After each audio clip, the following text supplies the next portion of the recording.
Baiklah, kami dari kelompok praktik pengetahuan cyber kelas B akan mempresentasikan modul satu eh, mengenai lab installing the CyberOps workstation virtual machine. Jadi di sini ada dua part yang akan pertama akan ada dua part yang akan kami jelaskan. Tapi sebelumnya izinkan saya memperkenalkan diri saya. Nama saya Rafael Edward Christopher Sendo dengan NIM 210 211 60105. Jadi di sini eh, kami akan mempresentasikan ada dua part. Yang pertama yaitu ada part pertama yaitu menyiapkan personal atau menyiapkan komputer untuk virtualisasi. Yang kedua yaitu mengimport virtual machine itu di dalam VirtualBox, penyimpanan VirtualBox. Jadi pertama-tama kita akan masuk ke part satu, yaitu menyiapkan komputer untuk virtualisasi. Jadi kita masuk kepada step yang pertama, di mana di sini akan diinstruksikan itu mendownload dan menginstal VirtualBox. Di sini ada pertama mendownload VirtualBox. Kita akan mendownload dari e-learning. Di sini kita buka saja di link ini, kemudian kita mendownload. Kita download sesuai dengan OS kita.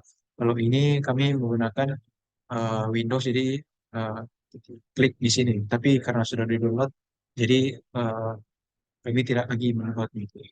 Kemudian eh, setelah sudah mendownload, kita run the installer. Jadi seperti ini kita run installer. Tapi sebenarnya kami sudah mendownloadnya. Ini cuma sebagai contohnya saja.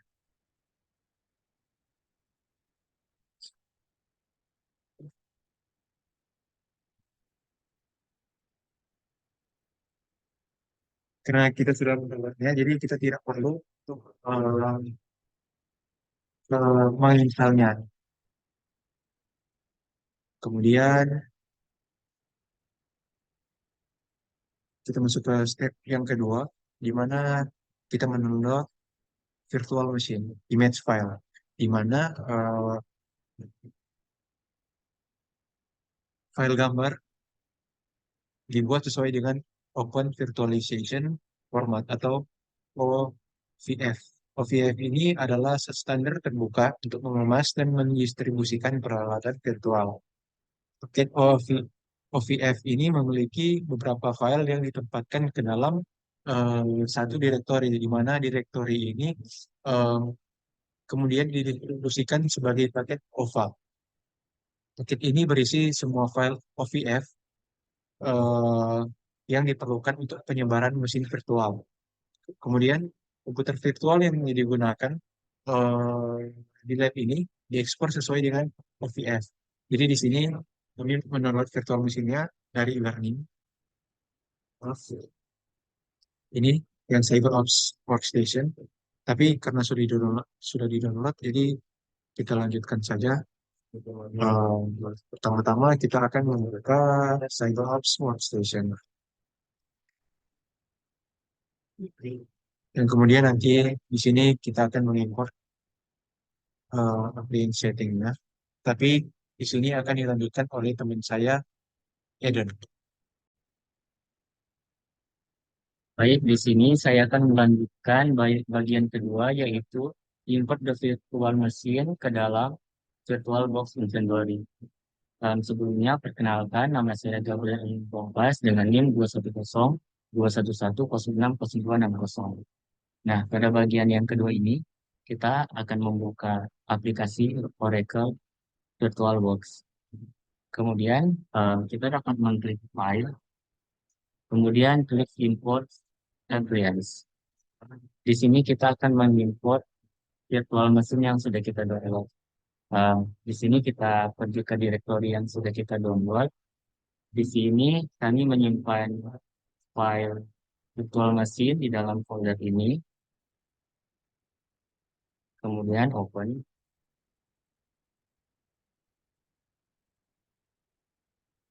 Setelah itu next, lalu klik finish.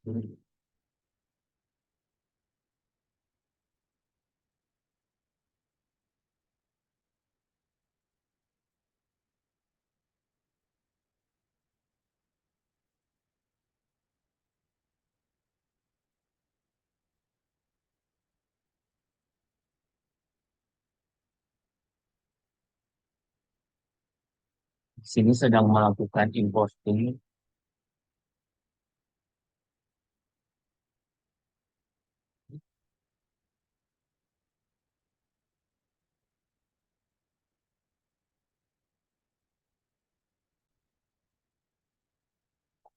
Nah, di sini dapat dilihat CyberFox Workstation sudah terimport dan muncul di dalam menu dari Oracle. Kemudian, di sini step kedua yaitu kita akan menjalankan virtual machine dan melakukan login. Untuk melakukan hal itu, kita dapat memilih CyberOps di sini, kemudian klik Start.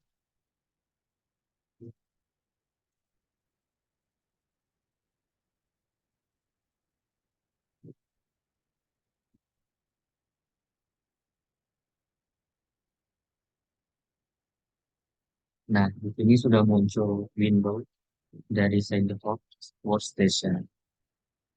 Dapat kita maksimal saja. Nah, di sini kita menunggu. eh,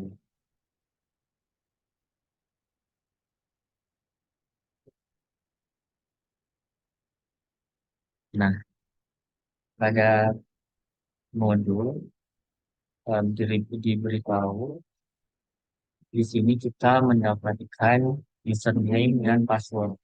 Nah, kita tuh ada di dalam window username dan password. Di dalam modul diberitahu username kita yaitu analis dan password cyberbox.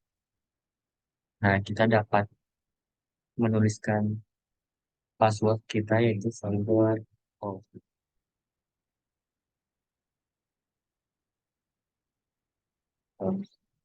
Kemudian login.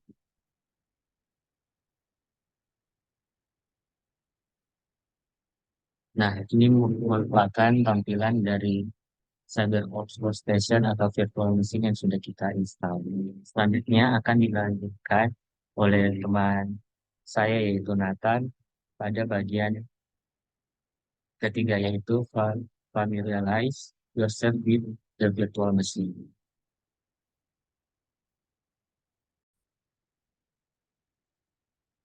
Baiklah, perkenalkan nama saya Jonathan Pankey, dan pada saat ini saya akan melanjutkan langkah ketiga yaitu untuk memfamiliarkan dengan virtual machine. Jadi di sini ada beberapa icon yang ada di virtual machine, seperti di sini ada show the desktop, terminal application, file manager application, web browser application, file search tool, dan current user form directory. Dan untuk list aplikasi di CyberOps Bandung ini bisa kita lihat di sini ada run program, terminal emulator, file manager, mail reader, dan seterusnya. Kita bisa lihat langsung di tampilan menunya di sini. Kita bisa lihat langsung di sini tampilan desktopnya ada file system dan home, dan juga di sini ada tampilan tanggalnya dan lain-lain.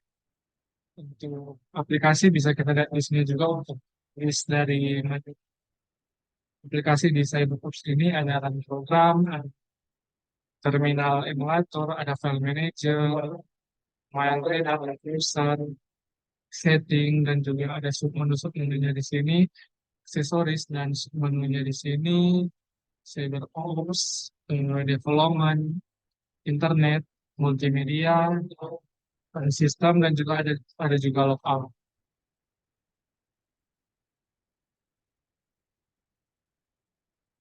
Jadi itu menu-menu atau icon-icon yang ada di CyberOps ini, dan selanjutnya di sini diminta untuk membuka terminal emulator aplikasi dan akan memasukkan komen IP address untuk menampilkan IP address dari virtual machine.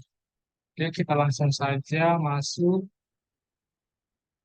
Nah, di sini kita bisa buka terminal emulatornya dan kita ketik IP address.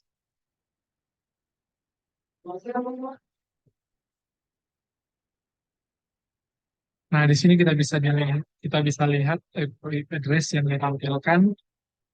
Ini ada 10.0.2.255.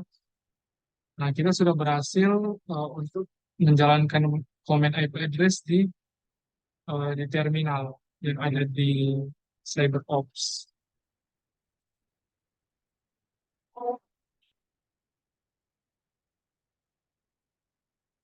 Dan untuk langkah selanjutnya, kita akan melaunching web browser dan akan melihat apakah kita dapat menavigasi ke search engine favorit. Yaitu di sini saya akan melakukannya dengan Firefox. Kita langsung masuk ke CyberOps, application, dan di menu internet ada submenu Firefox. Kita buka.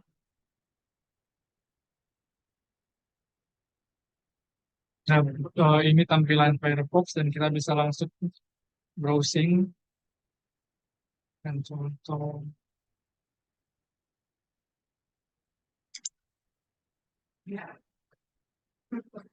Nah, di sini kita bisa lihat kita telah berhasil menggunakan browser di sini yaitu Firefox.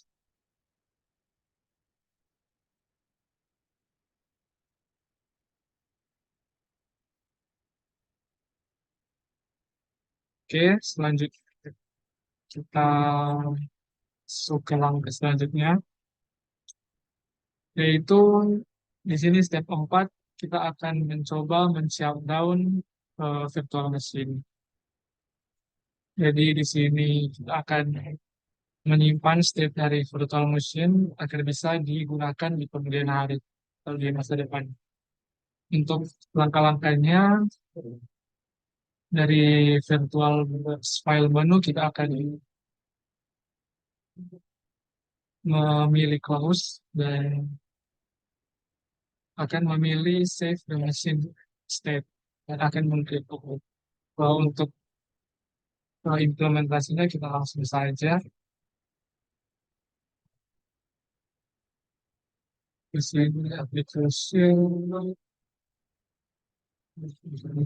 file, kita klik close dan save the machine state.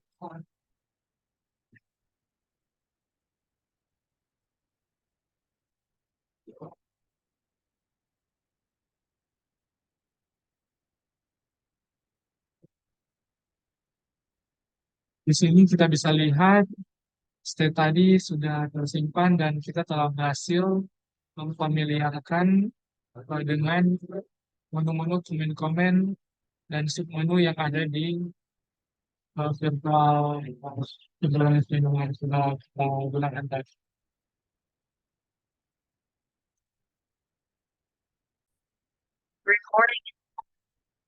Baiklah, pada saat ini kita masuk ke bagian reflection. Untuk pertanyaan pertama, what are the advantage and disadvantage of using a virtual machine? Jadi untuk keuntungan menggunakan virtual machine, yaitu yang pertama ada isolasi. Dengan mesin virtual menyediakan lingkungan yang sepenuhnya terisolasi untuk sistem operasi dan aplikasi, yang berarti bahwa masalah dengan satu mesin virtual tidak mempengaruhi mesin virtual lain atau sistem host. Dan yang kedua, beragam sistem operasi. Dengan mesin virtual, mungkin untuk menjalankan beberapa sistem operasi pada satu mesin fisik. Ini dapat berguna untuk pengujian perangkat lunak atau menjalankan aplikasi yang hanya tersedia pada sistem operasi tertentu. Selanjutnya, mudah cadangan dan pulih. Mesin virtual dapat dengan mudah disadangkan dan dipulihkan, sehingga lebih mudah untuk memulihkan dari kegagalan sistem atau kesalahan.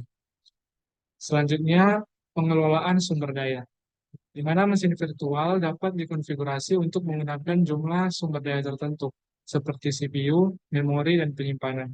Ini dapat berguna untuk memastikan bahwa aplikasi kritis memiliki cukup sumber daya untuk berjalan dengan lancar. Selanjutnya, sandboxing. Mesin virtual dapat digunakan sebagai alat sandboxing untuk pengujian aplikasi atau menjalankan kode yang tidak dapat dipercaya. Karena kerusakan yang disebabkan oleh aktivitas tersebut akan dibatasi pada mesin virtual. Selanjutnya bagian kedua yaitu kekurangan mesin virtual. Untuk yang pertama, overhead kinerja.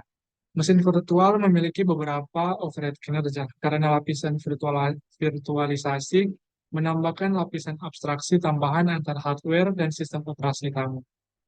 Selanjutnya, konsumsi sumber daya. Menjalankan beberapa virtual mesin dapat mengonsumsi jumlah sumber daya sistem yang signifikan, termasuk CPU, memori, dan penyimpanan. Ini bisa menjadi kelemahan jika sistem host memiliki sumber daya yang terbatas.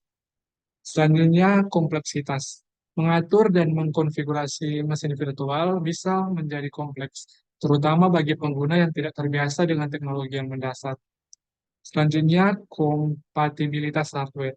Mesin virtual mungkin tidak kompatibel dengan semua konfigurasi hardware, terutama dengan perangkat yang memerlukan akses ke hardware tingkat rendah seperti kartu grafis atau antarmuka jaringan. Baiklah, selanjutnya bagian case study, yaitu dengan objektif research dan analyze cyber security incidents. Bisa dilihat di sini sesuai dengan background dan skenario yang tertera di sini, kami akan menjawab pertanyaan-pertanyaan di sini. Task 1 yaitu conduct research and high profile cyber attacks.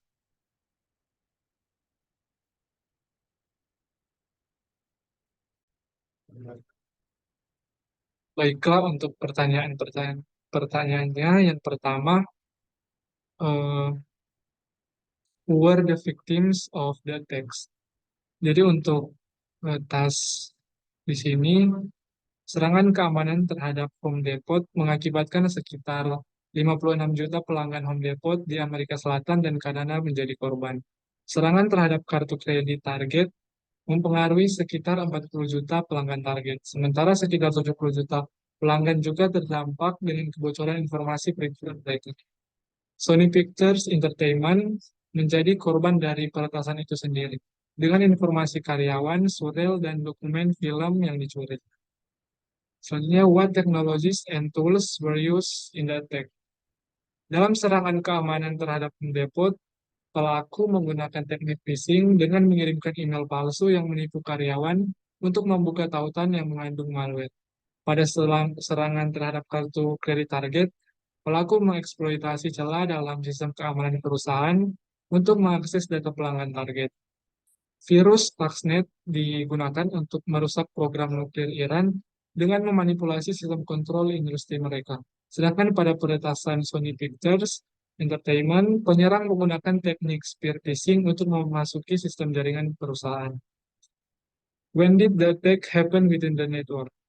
Serangan keamanan Home Depot terjadi pada tahun 2014, serangan kartu kredit Target terjadi pada tahun 2013, dan virus Stuxnet ditemukan pada tahun 2010.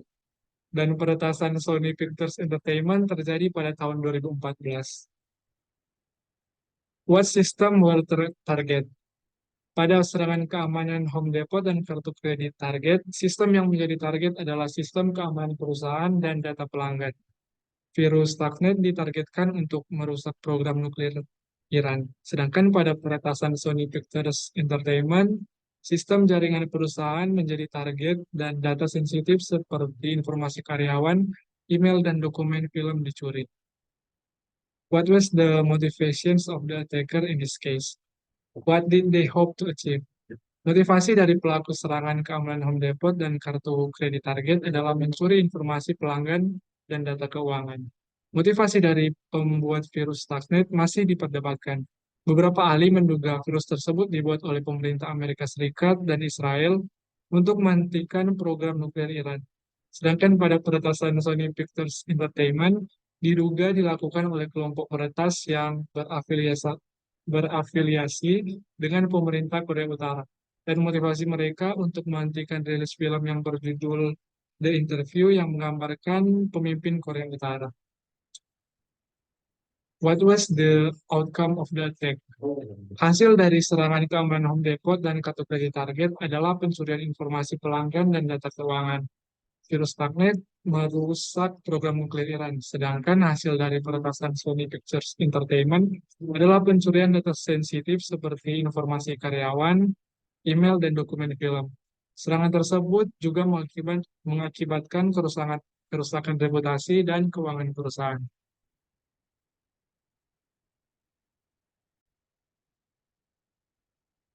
Baik, selanjutnya ada lab learning the details of a text. Nah, di sini objektif kita yaitu meneliti dan menganalisasi kerentanan aplikasi IoT. Background dari masalah ini yaitu Internet of Things atau IoT terdiri dari perangkat yang terhubung secara digital yang menghubungkan setiap aspek kehidupan, termasuk rumah, kantor, mobil, bahkan em, tubuh kita ke internet. Dengan semakin cepatnya adopsi IP v6 dan penyebaran jaringan Wi-Fi yang hampir universal. Nah, di sini perangkat IoT sangat rentan terhadap ancaman keamanan karena keamanan tidak selalu dipertimbangkan dalam desain produk IoT. Selain itu, perangkat IoT seringkali dijual dengan sistem operasi dan perangkat lunak tertanam yang lama dan belum di-patch. Kemudian em, kita dapat melakukan pencarian kerentanan aplikasi. Nah, untuk menjawab masalah ini, di sini kami sudah menjawab pertama yaitu what is the vulnerability atau kerentanan apa kerentanannya? Kerentanannya adalah bahwa pacemaker yang terhubung ke internet dapat diretas oleh seseorang yang tidak berwenang, memungkinkan mereka untuk memodifikasi pengaturan pacemaker dan menyebabkan serangan jantung atau bahkan kematian pada pasien. Step 2, who might exploit explain. Orang yang mungkin mengeksploitasi kerentanan ini adalah peretas atau kelompok peretas yang ingin mencuri informasi pribadi pasien atau memanipulasi pacemaker untuk tujuan jahat. Step 3, why does the vulnerability exist?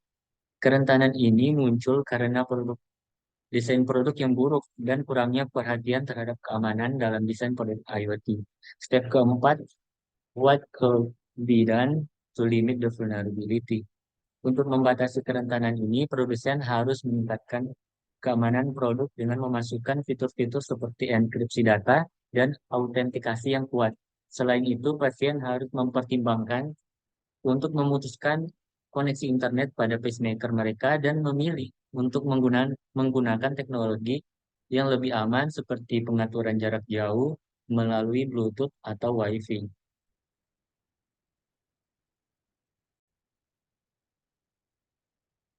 Baik, selanjutnya yaitu visualizing the black hats dengan objektif meneliti dan menganalisasi insiden keamanan cyber.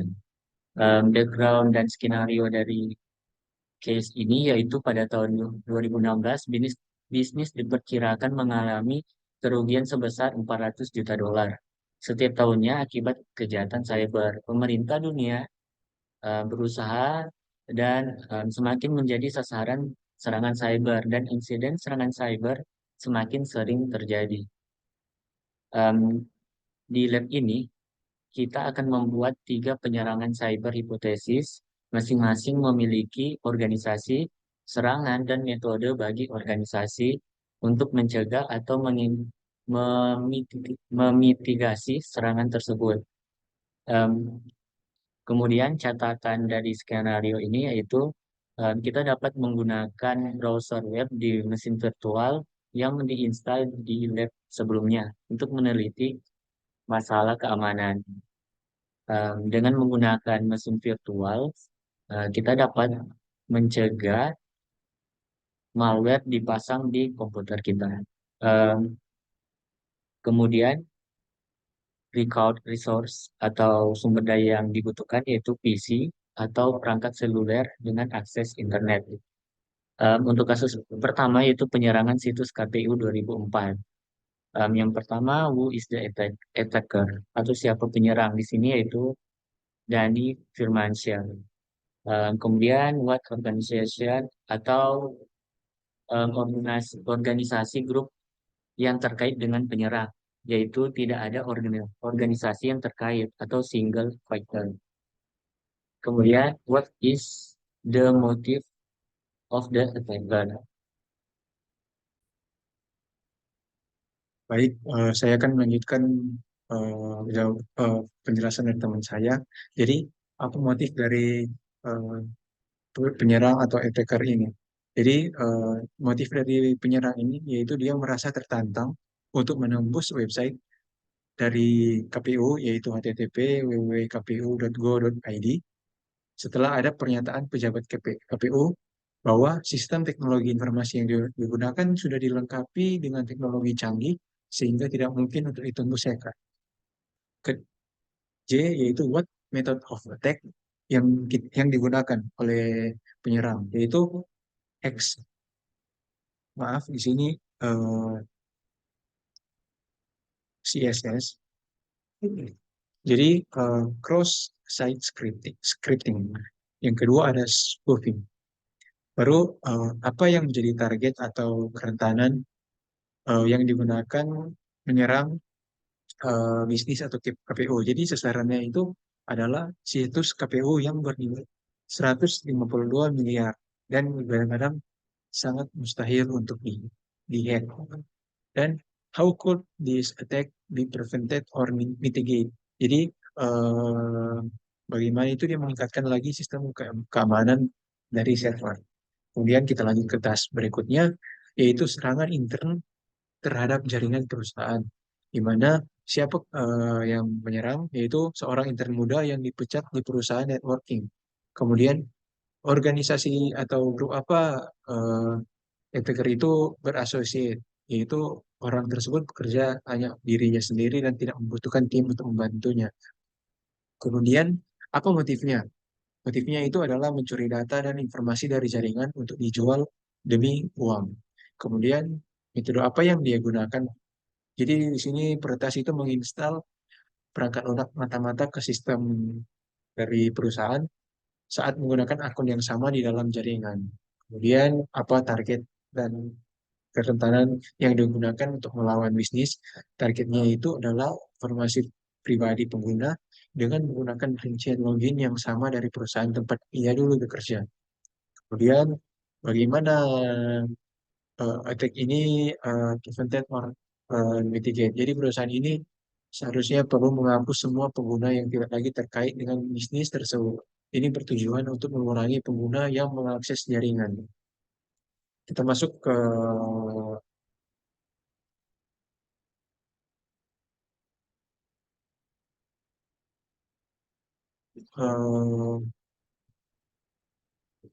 ke tas terakhir, yaitu bocornya data akun Tokopedia ke dark web. Siapa penyerangnya itu Shiny Hunter. eh, apa organisasi yang berasosiasi dengan dia itu tidak berkaitan dengan organisasi atau broken hakim. Kemudian apa motif dari attacker yaitu mencuri data pengguna Tokopedia kemudian menjualnya ke dalam Reddit forum. Kemudian apa metode yang dia gunakan? Dia menggunakan dia memanfaatkan celah pada sistem cloud Tokopedia dan SQL injection. Baru apa targetnya? Dia memanfaatkan profil pengguna untuk skimming and phishing. Kemudian how could this attack be prevented atau uh, bagaimana kita uh, mencegah atau menanggulanginya itu menyarankan pengguna untuk segera mengganti password secara berkala. Kemudian kita masuk ke lab Becoming a Defender, di mana tujuan atau objektif yang di sini yaitu meneliti dan menganalisis apa yang diperlukan untuk menjadi pembela jaringan atau network defender. Di sini ada latar belakang atau skenario. Eh, jadi di dunia kita yang berpusat pada teknologi, ketika dunia semakin terhubung, itu juga menjadi kurang aman. Keamanan cyber adalah salah satu profesi yang paling cepat berkembang dan diminati. Individu di bidang ini melakukan berbagai pekerjaan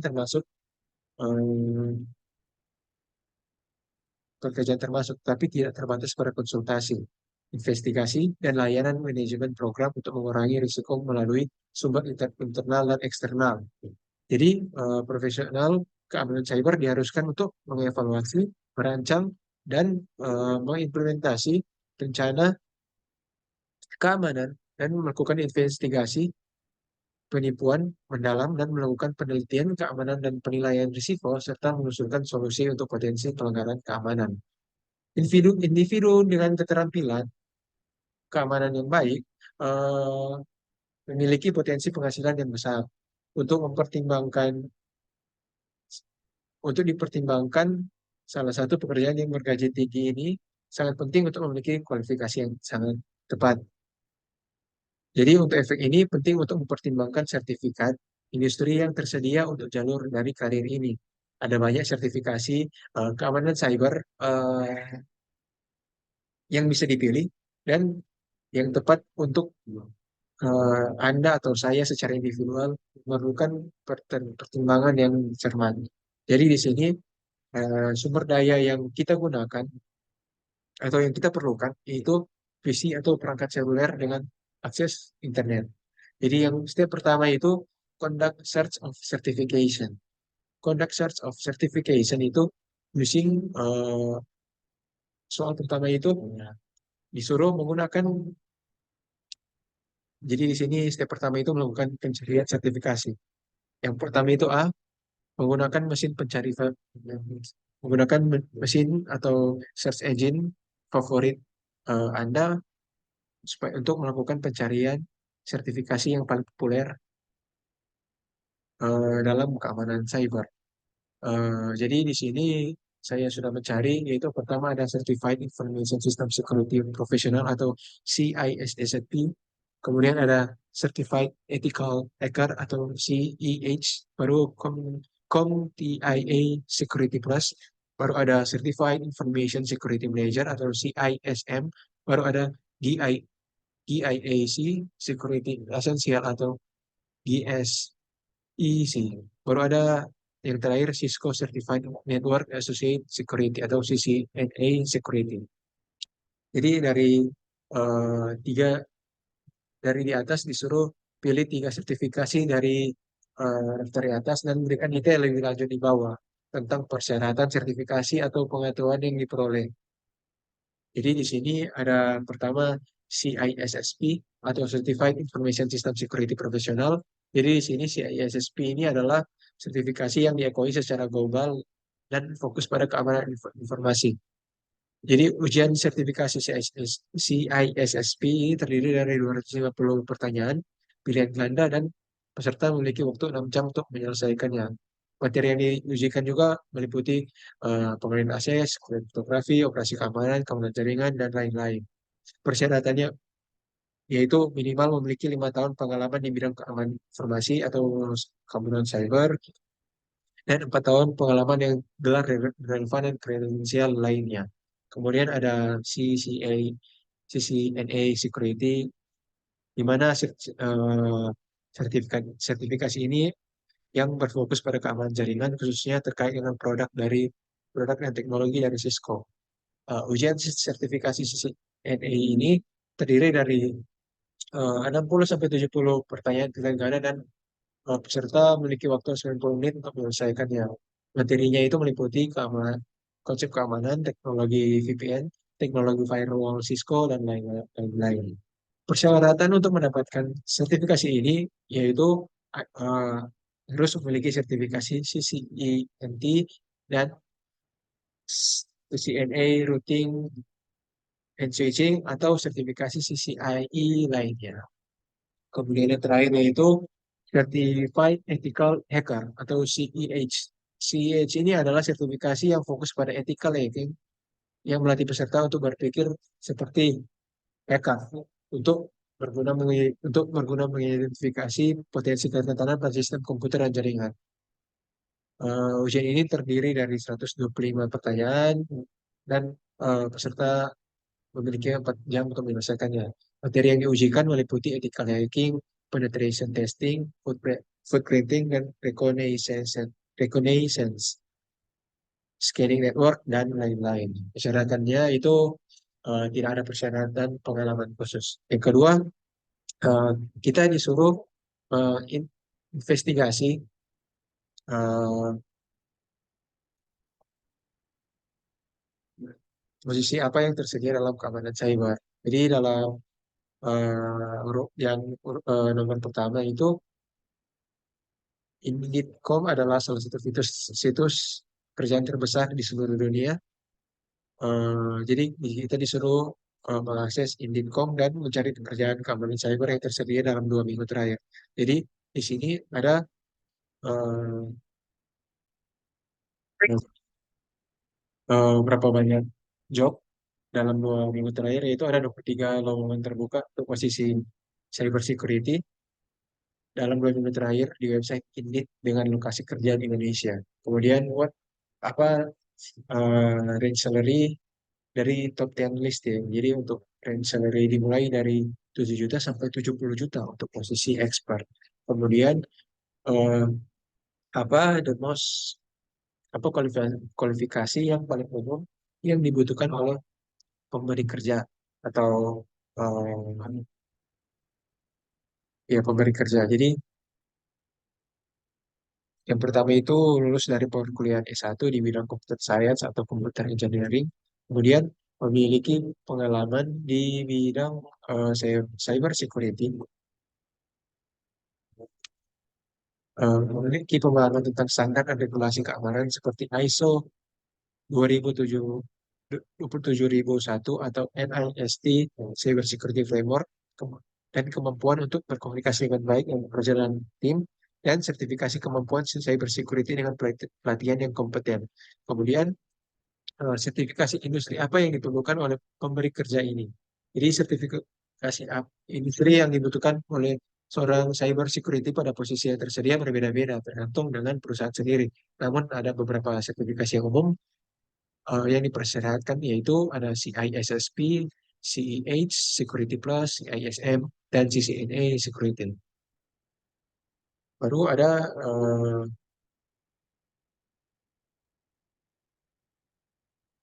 apakah ada sertifikasi yang cocok dengan yang tercantum di langkah 1A?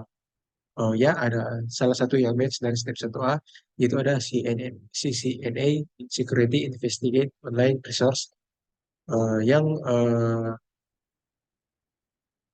kalau saya tuh legally test your hacking skill. Kemudian ada yang terakhir, selidiki sumber daya online yang memungkinkan Anda menguji keterampilan peretasan Anda secara legal. Di mana alat-alat ini memungkinkan pemula dengan pengalaman keamanan cyber terbatas untuk mempertajam keterampilan pengujian penetrasi mereka, seperti Google Groyer, yaitu mengeksploitasi dan pertahanan aplikasi web. Jadi di sini ada beberapa sumber online yang dapat kita gunakan untuk menguji keterampilan peretasan secara legal, yaitu ada Google Groyer, Hack the Box, dan TryHack. Baiklah, demikian presentasi dari kelompok kami dalam tugas 1 praktikum keamanan cyber. Terima kasih.